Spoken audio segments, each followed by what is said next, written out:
may kalabutan aning John 3:16. No. John 3, 1 to 6. Nga matod pa niya ako kunin nagkuha. Okay na. Okay na, wala problema kay nagkuha nagamit pambuta. So atong dawaton nga kita nagkuha. Karon ang giingon man sa anak nga kuan matod ni nangutana si Nicodemo unsay paagi. Matod ni Kristo, kinahanglan ang tao magpakatao pag-usab. So, nalibog ang kutaw ni Nicodemo, so nangutana siya balik, unsang paagi nga ang tao magtao pag-usab.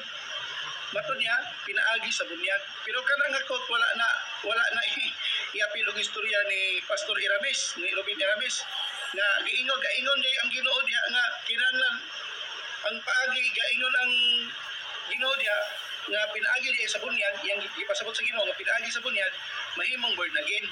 Subot pasabot nagkuyog ang baptist ug ang born again. Kung dunay baptize nga itabo, subot pasabot naapoy na born again. Kay wala may nabautismohan nga wala ma-born again. Kay mao man ay proseso. Subot pasabot ang word nga baptist ug ang born again magkuyog kay ang proseso sa pagka-born again baptize. Pero iya man gisapol. Matod niya ang nagmensahe kuno si Kristo nga kinahanglan ang tao matao pag-usab. Kinsa ko rin nagbaptismo? Si Juan kuno, kay si Juan kuno mao yung nagbaptismo ni Kristo. Ang atong pangutana nimo ani karon pastor. Kinsa man mong sumusunod? Una pangutana, duha ka pangutana.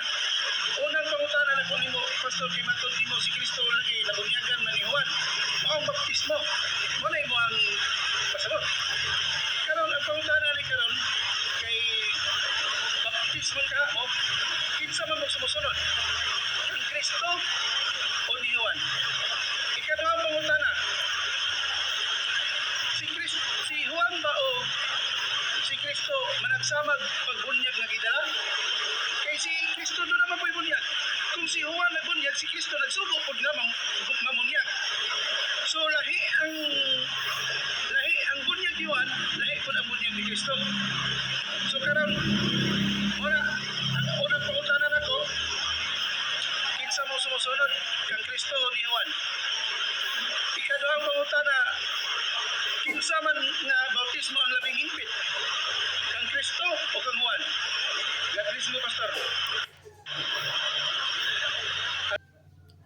Okay, atong gipaminaw mga ka-followers ang iyahang mga reaksyon no kagabi nga video nga atong gitagaan o pagtagad no ang iyang mga pangutana. Ako na ingnon og pungutana kay bisan og klaro na kaayo nga atong gipadayag niya mahimong lubog sa iyaha no mahimong lubog sa iyaha atong gitin-aw atong gitagaan og katin-awan pero matingala ko ani niya nga lubog kay sa iyaha karon naa siya'y giyaw-yaw matupan niya kuan daw kuno gikuha daw nya iyang gidawat na nga sige sa unta man kita may nagamit akong term gabi nga siya mo oy nagamit ana nga verse ako nang gi-explain sa iyaha John chapter 3 1 to 6 kay iya mang ipamugos nga ang born again kuno o baptist asa kuno'y tinuod namo. Sa Biblia guys, kung imong tan-awon, ang baptist mao gina ang simbahan nga gitukod ni Kristo. Ikaduha, gitagaan sa Ginoo og mensahe ang baptist ug born again. Kung mo base lang bitaw ta sa kining hermeneutics bitaw, mubase ta ba sa hermeneutics dili kay pareha ning iya puro iyang giingnan ko niya nga kuro daw kining akong pagtudlo pero kamo na lay mag-tan-aw kung kinsay kuro na mo ani kay iya man ang giingon nga kuro kuno ning akong tinudloan iya kuno mo'y sakto pero tan-aw na to ni guys kung kinsay kuro ani kay iyang gibasa ning John chapter 3 1 to 6 nya nag-mention siya og bunyag diri. So gabi Bible nga English akong gigamit karon ako nang kuanon, ako nang klarohon diri kay para nga dili siya maghunahuna nga perti gina ka bright. No, ako guys, may lang jud ko kung unsay nasa Biblia, diha ta mo obey, diha ta mo hatag og bili. Tan-aw na to ni kung naabay iya man ning giyaw-yaw ro nga nakunoy bunyag diri. Tan-aw na to ha, tan-aw na to, basahon na to. Kung wala gani ni makaplaga nato dinhi, so kining tawhana klaro og namakak ni siya. Namakak siya kisa ing bakakan kanang tanan niya nga mga naminaw sa iyang mga komentaryo. Oh, ako guys, siguro ako nga ang akong gisulti diri dili gyud bitaw ingon nga tumo-tumo kun dili nakabatay sa Biblia kay hibalugog ta guys nga mga matay ta manubag ta sa tanan natong gipamulong. So kining tawhana di ni mahadlok sa iyahang gipangsulti. Nya iya para ba kung balihon nga ako'y namakak. Tan-aw na to kung kisay namakak namo ni Mr. Suganov. Nagyawit siya og kuan bunyag. Tan-aw na to ning John chapter 3 1 to 6 kung naabay gisgutan dring bunyag. Kay kung wa gani ni bunyag, absolutely guys, moingon jud ko nga kining tawhana dili takos katuohan. Ingon din ang Bible. Ingon din yung Bible sa John 3 verse 1 paingon sa 6. Gigamit nako ang ilang Bible nga si Julio Cardinal Rosales sa 1973 nga nag-translate ani sa Sugbo kay para dili siya magduda ba nga ay tanawa mo ni nga Bible na karon ang translator ani si Julio Cardinal Rosales sa 1973 sa Cardinal sa Sugbo. Pangutan-on tani kong ang gisulti sa iya karon sa tubangan sa kamera ninyo, tan-awon daw nato kung naabay bautismo diring giyaw-yaw. Okay, basahon na ko ha. May usa ka pangulo sa mga Hudyo nga ginganlag ni Nicodemus nga usa ka sakop sa pundok sa mga Parisyo. Usa ka gabi niya na miadto siya kang Jesus ug biingon kaniya, Rabbi, nasaid kami nga ikaw usa ka magtutulo nga padala sa Dios. Walay tao nga makahimo sa mga milagro nga imong gipamuhat, gawas kon ang Dios nag-uban kaniya. Si Jesus mitubag kan sultian ko ikaw, walay makita sing harian sa Dios, gawas kon siya matawo pag-usab. 4. Matud pa niya, gikot daw nako, gikot na wala na nako nigisulti, tan-aw na to kinsay na makak-ani. Ingon din sa 4, unsaon man ako pagpakataw pag-usab, nga tigulang na ako. Nang makasulod pa baray ako sa pagpakataw pag-usab ngadto sa tiyan sa kong inahan ang utana si Jesus. Anang utana si Nicodemus kang Jesus. Si Jesus mitubag 5. Mitubag si Jesus kaniya. Okay, verse 4 akong basahon. Unsaon man pagpakataw pag-usab sa usa ka tawo nga tigulang na, makasulod pa ba di ay ako sa tiyan sa iyang inahan aron pagpakataw pag-usab? Nangutana si Nicodemus. Si Jesus mitubag, sultian ko ikaw. Walay makasulod sa kingarian sa Dios, gawas kun siya mataw pinaagi sa tubig o sa espiritu. 6. Ang gianak sa tao usab ug ang gianak sa espiritu usab. Asa man dinhi ang bautismo bay? Mr. Suganov, asa ang bautismo nga imong giyaw-yaw? Kini bang nabasa ni mo diri nga tubig? Moingon din ka nga bautismo ni? Mo ni interpretation din nimo kanang pareha ra mo sa mga UPC kana bang mga reformers ba nga gikan sa inyong pundok. Maghimo dayon mo og mga senaryo nga wa sa Biblia. Asa man na diha? Si Jesus ito, sultian ko ikaw, walay makasulusingirian sa Dios, gawas kung siya mataw pinagi sa tubig ug sa espiritu. 6. Ang gianak sa espiritu ang gianak sa tao usab.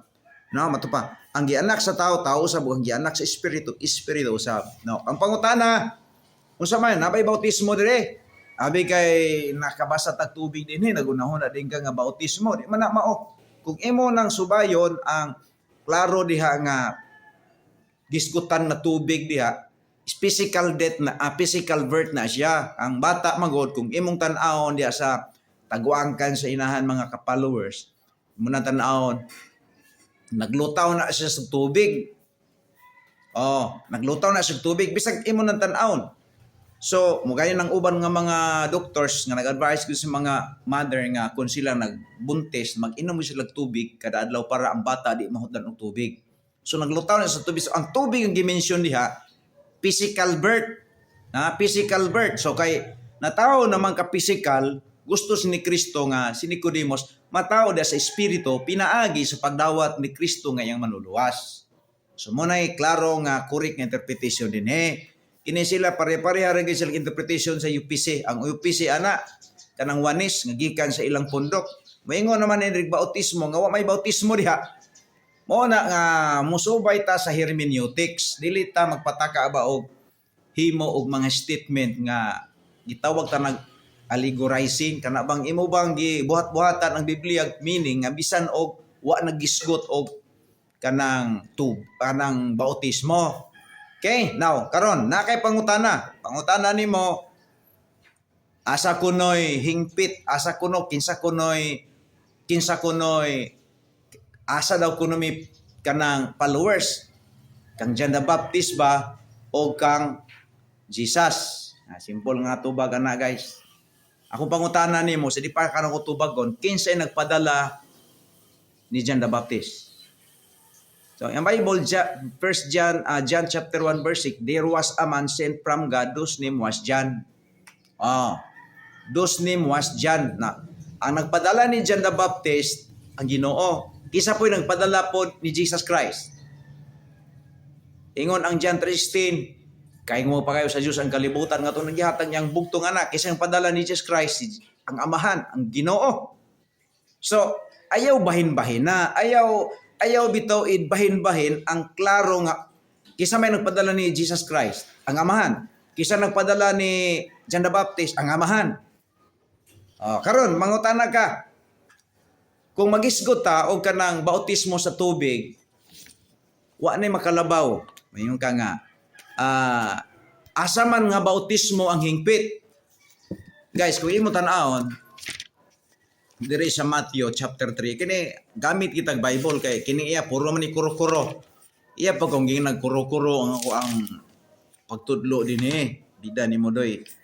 Ay na lang uta magpahipokrito kung wala gani kay kahibaglo sa Biblia. Ayaw na pagpa-as-in nga piti nimo ka mahingalaamon sa Bible unya. Mailhan ra ba gyud? Mailhan ra ba gyud nga wa gyud? Wa gyud ba? Matthew chapter 3. Ingo man ka asay pinaka dakila kung sa Tagalog pa ni asay pinakadakila ang bautismo ni John the Baptist o kang Jesus Christ. Kung magisgot ta, pila man ka bautismo mong imong nahibaluan? Kay kung gusto ka mas mahibaluan, tudloan ta ka dunay unom ka klaseng bautismo nga nasa Biblia. Pero specific na ko ni. Kining bautismo pasabot si Jesus Christ nagbautismo pod. Si John the Baptist nagbautismo pod. Now, tinuod na, nagbautismo si Jesus Christ. Bisan gani mga apostoles, nagbautismo man. Pero ang bautismo sa tubig, na tubig isgutan. Kaya na may bautismo sa kalayo, bautismo sa Espiritu Santo, bautismo sa patay, bautismo sa clouds, hanggang kayong bautismo ang isgutan sa Bible. Pero kay di lang ako dalon ka dito kay masamot niya ka layo sa tinuod. Imong ubot ipasabot unsa nga klase nga bautismo. Unahon ta og tubag katong imong giingon nga kinsay among gisunod. Si John the Baptist ba o si Jesus Christ? Ingnon ta ka silang duha mo nay amo ang gisunod. Bisan gani si Kristo nagpailalom sa bautismo ni John the Baptist, ikaw wala kay tahod ni John the Baptist. Sa tinuod lang nga wag kay tahod ni John the Baptist. So kung wala kay tahod ni John the Baptist, wala po kay tahod ni Kristo. Ngano? Si Kristo gani nagpailalom gani sa bautismo ni John the Baptist. Ikaw wala kay tahod. Sa tinud anay Mr. Suganog, wala kay tahod ni John the Baptist o ni Kristo. Tanawa ha, si Kristo gani nagpabautismo gani ni John the Baptist. Ikaw imo na noong kuno, now ang pangutana, asa mi nagsunod? Silang duha among gisunod. Kay ingon si John the Baptist sa Matthew chapter 3 verse 11. Ingon siya. Ingon si John the Baptist, ako nagabautismo kaninyo pinaagi sa tubig aron sa pagpakita nga kamo nagahinulsol og mibiya kamo sa inyong mga sala. apan ang musunod anhi kanako magbautismo kaninyo pinaagi sa espiritu ug sa kalayo, no? Ang bautismo ni Kristo, for your information, ikaw kay gahi mangi kagyo di mga mutuo sa gitudlo nako nimo, bautismohan ka ni Kristo. Pero dili tubig ang ibautismo ni Kristo sa imo. Kalayo kana bang isugba ka ni Kristo dito sa impyerno. Ulat-ulata lang na kung di ka maghinulsol, mo gini dangatan nimo sa ingon ni Paul ani John the Baptist. Ako nagabautismo kaninyo sa tubig. Mato pa aron sa pagpaila nga kamo naghinulsol og biya kamo sa inyong mga sala. Apan ang ani sunod kanako magabautismo kaninyo pinaagi sa espiritu ug sa kalayo. Siya mas gamhanan. Mas gamhanan kay kanako ug dili ako angay bisan gani sa pagbitbit sa iyang sandalyas. 5 nimo na kung imong tan-awon si John the Baptist nagsaludo ni Kristo. Unya si Kristo nagrespeto po sa bautismo ni John the Baptist. Ikaw wa kay tahod. Ningon kag asa mi nagsunod. Oy, nagsunod mi sa Ginoo, nagsunod mi ni Kristo, nagsunod mi ni John the Baptist kay si John the Baptist ang nagpadala niya ang amahan, si Kristo nagpadala po niya amahan. So muna nga ang identity sa simbang gitugon ni Kristo Baptist. Pangutana. Ikadong pangutana, tubang na ko na. Asa mi nagsunod? Ni Jesus Christ o ni John the Baptist. Kung di ka mo sunod ni John the Baptist, ato pa, huwag ka mo sunod ni Jesus Christ. Kay bisan gani si Jesus Christ, nagpailalom sa bautismo ni John the Baptist. Nagtahod siya ni John the Baptist. Si John the Baptist po, nagtahod po dito ni Jesus Christ. So klaro, yung sa bisan gani sa pagbitbit sa sandalas, di ko angayan. Grabe yung respeto ni John the Baptist ni Kristo. Kahibalo siya na the second person of the Godhead. Niya si Jesus Christ po, nagrespeto po sa bautismo ni John the Baptist.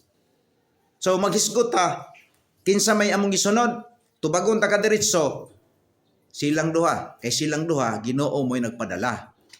Ikaduha nga pangutana nimo, asay pinakadakila ang bautismo ni John the Baptist o bautismo ni Kristo? Unsa nga klase nga bautismo ang imong buti pasabot diha? Tubig? Wala na ra bay mo labaw sa bautismo ni John the Baptist. Iklaro ra ba na niya sa Lucas 7:28. Matupan ni Kristo nga sa tanan nga nahimugso sa sabakan sa babae, wa si apil. Wa na mo labaw ni John the Baptist. So, magisgot ang bautismo sa tubig, nga accurate, aprobado sa langit, bautismo sa Baptist, di bautismo sa Katolik. Kaya bisan ganin na inyo ganing bautismo rin, na mao. Unay akong isulti mo, direkta istorya kay kapoy kay nang magsige pa ta og binayot dinhi sa ato ang pagtudlo sa kamatuoran. Ako diretso ta sa kamatuoran. Buti pasabot ba nga dili ta ingon nga muliko-liko pa ba. Ang ako dinhi kung unsay naas kamatuoran, maunay i-implementar. Mo na akong isulti nimo guys. Mo nang balikon ako sa makadaghan no. Ang iyang tubag, ang iyahang mga akusasyon sa ako, dili na kalusot kon kamatuoran na hisgutan guys. Okay, sinaot unta nga inyong nakita ang ato ang mga pagpahayag diri nga wala koy gilapas sa scripture, gisunod nako kung unsay naa diha. Mao naman gitawag hermeneutics, correct Bible interpretation nga ang Biblia mo'y gitugutan nga mo istorya. Okay, salamat guys. Happy watching o shout out nato sa tanan nato nga mga followers nga makakita nini nga video. God bless to all of you.